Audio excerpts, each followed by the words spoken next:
Petite vidéo immersive, une fois n'est pas coutume, je vous fais découvrir un chantier et je trouve que sur ce chantier, il y en a quand même beaucoup à dire. Donc pour ceux qui veulent se lancer dans l'investissement immobilier, eh bien, je vais vous donner quelques erreurs qui ont été faites ici d'un point de vue technique, stratégique et également d'un point de vue, on va dire, des délais. Parce que, eh bien, c'est un appartement qui a été acheté en réalité début 2023, mars 2023 et aujourd'hui nous sommes quand même en mai 2025 et l'appartement n'est toujours pas fini. Vous allez voir que ça a des explications. Donc ce que je vais faire, c'est que je vais vous faire un petit peu découvrir ce bien-là. On est sur un duplex, on est sur une acquisition donc du coup à 130 000 € pour, il me semble, 125 mètres carrés. Je vous fais découvrir tout de suite. Hop, donc voilà l'entrée. Les petits carreaux ciment que vous voyez au sol sont d'époque. Et donc on a un grand espace ici qui est un petit peu mal défini, je trouve que c'est un petit peu dommage. Et lorsqu'on se balade par là, on va avoir le tableau qui va être juste ici et tout un espace buanderie, chaufferie qui va être juste là. Donc voilà un petit peu l'espace, on va dire entre guillemets le local technique, voilà, qui est juste ici. Ensuite, on a à nouveau donc ce grand couloir, on y retourne. Et ici, il va y avoir un escalier, c'était un ancien conduit de cheminée. Donc ici, on va avoir un escalier qui va pouvoir nous emmener au deuxième étage. Donc je vais vous dispenser la montée là-dessus et on se rejoint directement au premier étage. Boum, nous voilà au-dessus. Donc ici, on va avoir l'espace cuisine. Vous voyez, j'arrive de là. Donc c'est ça que je vous ai un petit peu dispensé, c'est ça le cut. Donc voilà, ici on a la cuisine qui va être installée et on va arriver ici dans l'espace de vie, donc qui est quand même relativement grand, avec ici les prises qui vont être en attente. Donc voilà. Et ici on est exposé sud-ouest, donc c'est vraiment quand même une très très belle surface de vie, on va pas se mentir.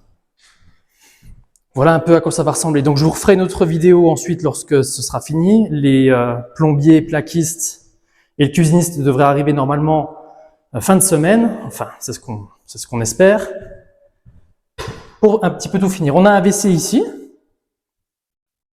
et ici une chambre, plus de 10 mètres carrés. On va rentrer dedans.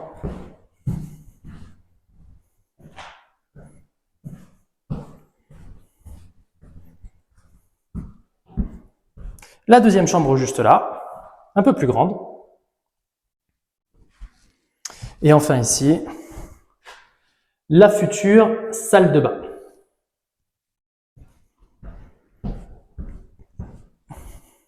Voilà un petit peu pour le tour du propriétaire. Donc avec ce bien, on va avoir une place de carport plus une place de parking. C'est le PLU qui l'imposait. On devait fournir par appartement 2 places de parking. Donc attention toujours à l'urbanisme lorsque vous faites des projets de division. Voilà un petit peu pour cette opération. Donc, qu'est-ce qui s'est passé dans ce bien-là pour que, eh bien, on n'en soit pas arrivé? Donc déjà, j'avais déjà parlé dans une autre vidéo d'une erreur qui est assez courante. C'est que lorsqu'on a des soucis pour trouver des biens sur notre zone d'expertise, entre guillemets, ou sur notre zone, parce que, eh bien, on n'arrive pas à trouver de surface brute, on n'arrive pas à trouver d'immeubles, on n'arrive pas à trouver les biens vraiment qui nous intéressent, donc on s'éloigne. Et là, en l'occurrence, le propriétaire, eh bien, il s'est un peu trop éloigné, et pourtant, il n'est pas spécialement loin, il est à peu près à 1h15 de l'endroit de là où on est. Et donc le problème quand on a de la distance, c'est qu'on a du mal parfois à gérer les artisans qui peuvent être locaux. D'ailleurs ça c'est sa deuxième erreur. Et évidemment que vu qu'il n'avait pas forcément un réseau très très établi au niveau local, il a fait venir des gens donc du coup de son secteur. Le problème c'est que évidemment que entre un chantier à 1h15 pour un artisan et un chantier qui est directement dans sa ville, évidemment qu'il va quand même vouloir prioriser le chantier qui est dans sa ville. Par conséquent, c'est pour ça que ça a aussi pris du retard. Donc, de manière générale, essayez de privilégier les artisans locaux parce que vous avez quand même un peu plus de contrôle dessus, parce que vous pouvez aller les voir. Et dans la mesure où vous avez une grosse distance, j'ai envie de vous dire que ici, il aurait été bon de prendre un maître d'œuvre qui puisse, entre guillemets, surveiller l'avancée des travaux. Alors techniquement, cette personne donc, qui a acheté, il est plutôt bon. Il n'a pas fait d'erreur à l'acquisition. Il a même fait une très très bonne affaire en achetant ici parce que le vendeur qui avait en face commençait quand même à être pressé.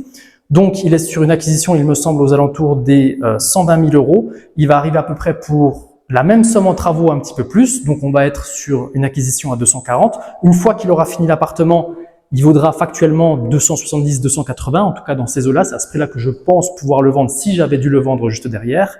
Donc, si vous voulez, sur une opération de marchand de biens, ça peut passer. Mais finalement, il a tourné sa stratégie. Ça aussi, c'est quelque chose qui est toujours un petit peu délicat lorsqu'on calibre une opération d'une certaine manière et que finalement on change, eh ben, si on a de la marge, on peut le faire. Si on n'en a pas, eh ben, on est un peu coincé. Ici, il change, il part sur une opération de déficit foncier. Il y a énormément donc de travaux à déduire. Et donc, du coup, on va pouvoir louer cet appartement d'ici 45 jours aux alentours des un peu moins des 1400 €. Mais pour moi, s'il avait pris effectivement un maître d'œuvre, donc effectivement, il aurait peut-être dû payer 8% hors taxe par rapport à l'ensemble des travaux, mais au moins il aurait eu une coordination juste par rapport aux travaux. Et surtout, il serait loué ce bien-là depuis au moins 1 an.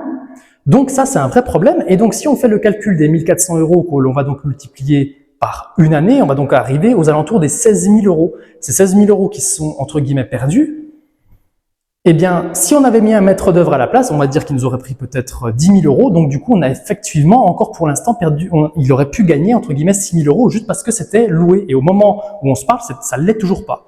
Donc, où est-ce que je vais en venir sur cette vidéo?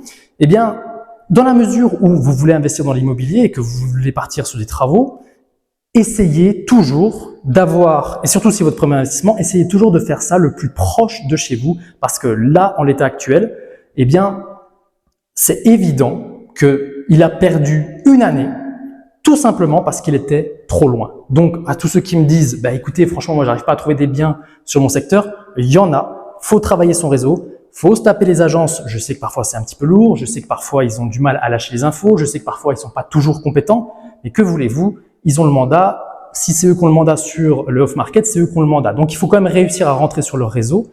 Ce que vous pouvez faire, ça c'est une petite astuce dans la mesure où vous avez des biens, que vous cherchez des biens avec travaux et que vous n'avez pas de réseau, eh bien vous demandez directement à l'agent de vous donner ses contacts. C'est comme ça qu'en fait qu'on optimise ses rendez-vous. Vous allez essayer de travailler sur le réseau de l'agent s'il en a déjà un. Plus l'agence est vieille, plus son réseau, entre guillemets, généralement est déjà développé. Et donc c'est comme ça qu'on se fait du contact. C'est en discutant énormément pendant les visites. C'est en multipliant les visites que l'on arrive à vraiment trouver les offres qui sont bonnes, qu'on arrive à trouver le réseau qui est bon, qu'on arrive à trouver les bons notaires, qu'on arrive à trouver les bons projets. Donc, j'en profite du coup pour vous dire qu'en ce moment, je fais évidemment un lancement par rapport à des accompagnements pour ceux qui veulent investir dans l'immobilier. Donc, il y a un lien en description qui vous emmènera vers un calendrier pour prendre rendez-vous avec moi et pour évidemment que je vous propose, si vous le désirez, un accompagnement. Donc, je suis en train de le faire en ce moment, donc n'hésitez pas. En tout cas, le coup de fil, lui, il est parfaitement gratuit. Et donc, voilà un petit peu le type d'erreur que l'on veut éviter lorsque l'on investit dans l'immobilier. Éviter de prendre un secteur qui est trop loin, éviter de prendre des travaux que vous ne maîtrisez pas forcément et éviter de travailler dans un secteur où vous n'avez pas spécialement un gros réseau. Voilà où je voulais en venir. Je vais essayer quand même de vous faire des petits avant-après pour que vous vous rendiez compte quand même de l'état de l'appartement à son origine. C'était bel et bien une surface brute. C'est des opérations que j'adore, surtout pour les gens qui veulent optimiser leur fiscalité au travers du déficit foncier. Donc, je vais vous faire un petit avant-après tout de suite.